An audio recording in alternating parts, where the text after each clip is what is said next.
Hello everyone, welcome to the channel physics chemistry biology for you, जहां पर आप लोगों को मिलती है फिजिक्स केमिस्ट्री और बायोलॉजी से रिलेटेड क्विक रिवीजन वीडियो। तो जल्दी से जाइए, चैनल को सब्सक्राइब कीजिए और बेल आइकन को प्रेस करना ना भूलिए ताकि लेटेस्ट अपडेट की नोटिफिकेशन आपको सबसे पहले मिल सके। तो चलिए शुरू करते हैं। अगर अभी आपके पास एनसीईआरटी की बुक अवेलेबल है तो उसे ओपन कर लीजिए ताकि आप इस वीडियो को बहुत ही अच्छे से समझ सकें। आज हम एक नया चैप्टर स्टार्ट करने वाले हैं जिसका नाम है प्लांट किंगडम। प्लांट किंगडम में हम डिफरेंट ग्रुप्स ऑफ प्लांट को देखेंगे, जिसमें सबसे पहले हम पढ़ेंगे बेसिस ऑफ क्लासिफिकेशन, उसके बाद हम पढ़ने वाले हैं एल्गी, उसके बाद हम पढ़ेंगे ब्रायोफाइटा, उसके बाद पढ़ेंगे pteridophyta, then gymnosperm and then angiosperm. तो सबसे पहले हम देखते हैं basis of classification. Basis of classification में सबसे पहला क्लासिफिकेशन आया था artificial classification system. Artificial classification system जो था वो फ्यू सुपरफिशियल मॉर्फोलॉजिकल कैरेक्टर के ऊपर बेस्ड था, जैसे कि vegetative character, colour, number, shape और रिप्रोडक्टिव कैरेक्टर जैसे कि androecium structure. Artificial classification system का एग्जाम्पल है लीनियस का आर्टिफिशियल क्लासिफिकेशन सिस्टम, जो कि एंड्रोशियम स्ट्रक्चर के ऊपर बेस्ड था।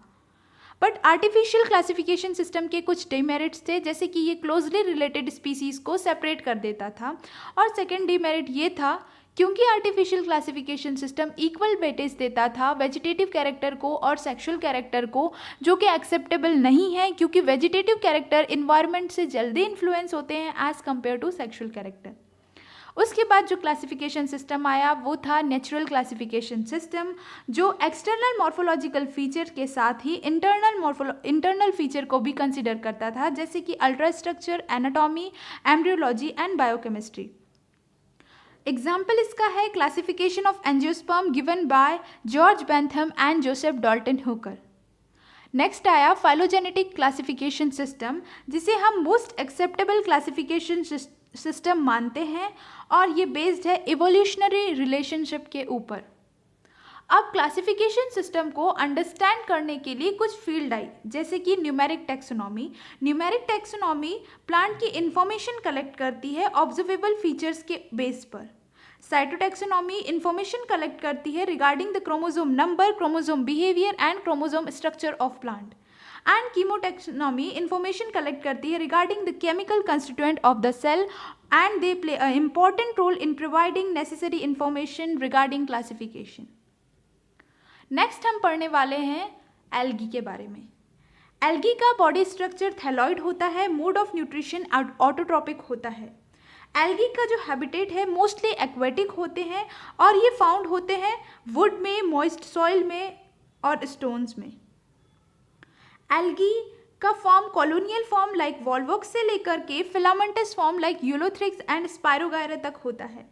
एल्गी का साइज वेरिएबल होता है, ये माइक्रोस्कोपिक होती है, जैसे कि क्लैमाइडोमोनास से लेकर के मैसिव एग्रीगेट कैल्प तक। एल्गी जो होती है वो as a symbiotic association with fungi भी रहती है, जिसे हम लाइकेंस कहते हैं, और ये इपिजोइक मतलब दूसरे ऑर्गेनिज्म के ऊपर भी रहती है।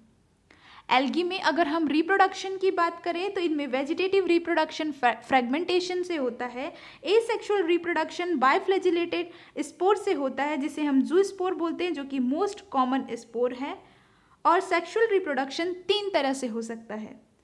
अगर सेम साइज के गैमेट फ्यूज हो रहे हैं तो उसे हम कहते हैं आइसोगैमेट। आइसोगैमेट के एग्जाम्पल है, अगर फ्लैजिलेटेड आइसोगैमेट है तो उसका एग्जाम्पल है क्लैमाइडोमोनास, और अगर नॉन फ्लैजिलेटेड आइसोगैमेट है तो उसका एग्जाम्पल है स्पायरोगायरा। अगर डिसिमिलर साइज के गैमेट फ्यूज हो रहे हैं तो हम उसे कहते हैं एन आइसोगैमी, जिसके एग्जाम्पल है फ्यू स्पीसीज ऑफ क्लैमाइडोमोनास। ओगैमी में आता है फीमेल गैमेट, जो कि लार्ज होता है और नॉन मोटाइल होता है, और male gamete smaller and motile होता है, जिसके एग्जाम्पल है Volvox and Fucus. Importance of algae. 50% of carbon dioxide fixation earth में एल्गी के थ्रू होता है।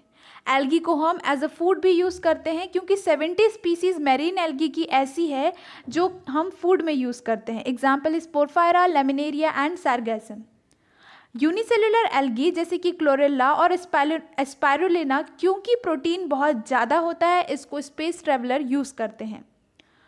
एल्गी के पास वाटर होल्डिंग कैपेसिटी अच्छी होती है, एग्जाम्पल एल्जिन और कैराजिन, तो ये कमर्शियली यूज्ड होता है as a hydrocolloid. Agar is used for culture of microorganism and for making ice cream and jellies. Example is Gracilaria and Gelidium. अब हम देखने वाले हैं क्लासिफिकेशन ऑफ एल्गी। एल्गी को 3 क्लास में क्लासिफाई किया गया है। पहली क्लास है क्लोरोफाइसी, दूसरी क्लास है फियोफाइसी एंड थर्ड क्लास है रोडोफाइसी। क्लोरोफाइसी का कॉमन नेम है ग्रीन एल्गी। क्लोरोफाइसी मतलब ग्रीन एल्गी जिसका मेजर पिगमेंट है chlorophyll a, chlorophyll b. Habitat fresh water, brackish water, salt water.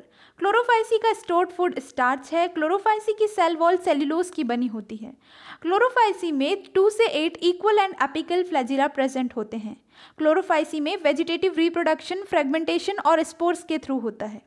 Chlorophyceae में एसेक्सुअल रिप्रोडक्शन फ्लैजिलेटेड जूस्पोर जो कि जूस्पोरेंजिया के अंदर प्रोड्यूस होते हैं। क्लोरोफाइसी में सेक्सुअल रिप्रोडक्शन आइसोगैमस, एनाइसोगैमस और ऊगैमस तरह का होता है। Example Volvox, spirogyra, Ulothrix, Chlamydomonas, कारा। एल्गी के एग्जाम्पल थोड़े से डिफ़िकल्ट हैं, बहुत कन्फ्यूजन होता है, तो सिर्फ एक ही तरीका है इनको याद करने का, मल्टीपल टाइम्स रिवीजन। आप जितना रिवीजन करेंगे उतने जल्दी आपको ये सारे नेम याद हो जाएंगे। कुछ इम्पॉर्टेंट पॉइंट्स हैं क्लोरोफाइसी के, जैसे कि क्लोरोफाइसी में जो क्लोरोप्लास्ट होता है वेरियस शेप का होता है, जैसे कि discoid shape, cup like shape, ribbon shape, plate like, spiral and reticulate shape. Chlorophyceae में एक और एक से ज़्यादा पायरेनॉइड प्रेजेंट होते हैं। पायरेनॉइड में प्रोटीन और स्टार्च होता है। ग्रीन एल्गी की सेल वॉल में इनर लेयर सेल्यूलोज की होती है और आउटर लेयर पेक्टोज की होती है। Next is Phaeophyceae. फियोफाइसी का कॉमन नेम है ब्राउन एल्गी जिसमें मेजर पिगमेंट है chlorophyll a, chlorophyll c, fucoxanthin and carotenoid. Phaeophyceae की हैबिटेट मेनली ब्रैकिश और सॉल्ट वाटर है और रेयरली ये फ्रेश वाटर में मिलती है। ब्राउन एल्गी का stored food laminaria and mannitol है जो कि एक कॉम्प्लेक्स कार्बोहाइड्रेट है। ब्राउन एल्गी की सेल वॉल सेल्यूलोज और एल्जिन से बनी होती है। ब्राउन एल्गी के पास 2 अनइक्वल और लेटरल फ्लैजिला होता है। ब्राउन एल्गी में वेजिटेटिव रिप्रोडक्शन फ्रेगमेंटेशन से होता है। एसेक्सुअल रिप्रोडक्शन बाइफ्लैजिलेट जूस्पोर से होता है जो कि पेयर शेप होते हैं। ब्राउन एल्गी में सेक्सुअल रिप्रोडक्शन आइसोगैमस, एनाइसोगैमस और ऊगैमस तीनों तरीके से होता है। इसके कुछ एग्जाम्पल है Fucus, Dictyota, Ectocarpus, Laminaria and सार्गासम। इसको भी आप रिवीजन करेंगे तभी आपको ये अच्छे से याद होंगे। Fucus, Dictyota, Ectocarpus, Laminaria and Sargassum. कुछ और पॉइंट है ब्राउन एल्गी के, जैसे कि इनका कलर ऑलिव ग्रीन से लेकर के डिफरेंट शेड्स ऑफ ब्राउन तक जाता है। ये डिपेंड करता है कि कितना अमाउंट में फ्यूकोजैंथिन उस ब्राउन एल्गी में प्रेजेंट है। सेल्यूलोज की सेल वॉल होती है जो कि एल्जिन से कवर्ड होती है और एल्जिन एक जेलेटेनियस कोटिंग है। ब्राउन एल्गी की प्लांट बॉडी में होल्ड फास्ट होता है, स्टाइप होती है एंड फ्रूंड होता है। होल्ड फास्ट अटैच होता है सबस्ट्रेटम से, स्टाइप एक स्टॉक है और frond leaf like photosynthetic organ है। Next is Rhodophyceae. रोडोफाइसी का कॉमन नेम है रेड एल्गी। मेजर पिगमेंट इसमें है chlorophyll a, chlorophyll d and phycoerythrin. Red algae का हैबिटेट मेनली मैरीन वाटर है और कुछ ब्रैकिस और फ्रेश वाटर में भी पाई जाती है। रेड एल्गी का स्टोर्ड फूड फ्लोरिडियन स्टार्च है जो कि सिमिलर है amylopectin and glycogen in structure. Red algae की cell wall cellulose and polysulphate ester, cellulose, pectin and polysulphate ester से बनी होती है। रेड एल्गी में फ्लैजिला एब्सेंट होते हैं एंड वेजिटेटिव रिप्रोडक्शन फ्रेगमेंटेशन से होता है। रेड एल्गी में asexual reproduction non motile spores से होता है and sexual reproduction oogamous type का होता है। Red algae usually warmer area में पाई जाती है। रेड एल्गी के एग्जाम्पल है Polysiphonia, gracilaria, porphyra and gelidium. तो यहाँ पर हमने कंप्लीट किया एल्गी। नेक्स्ट सेगमेंट में हम पढ़ेंगे ब्रायोफाइटा। तब तक के लिए अपना ध्यान रखिए। Thank you very much.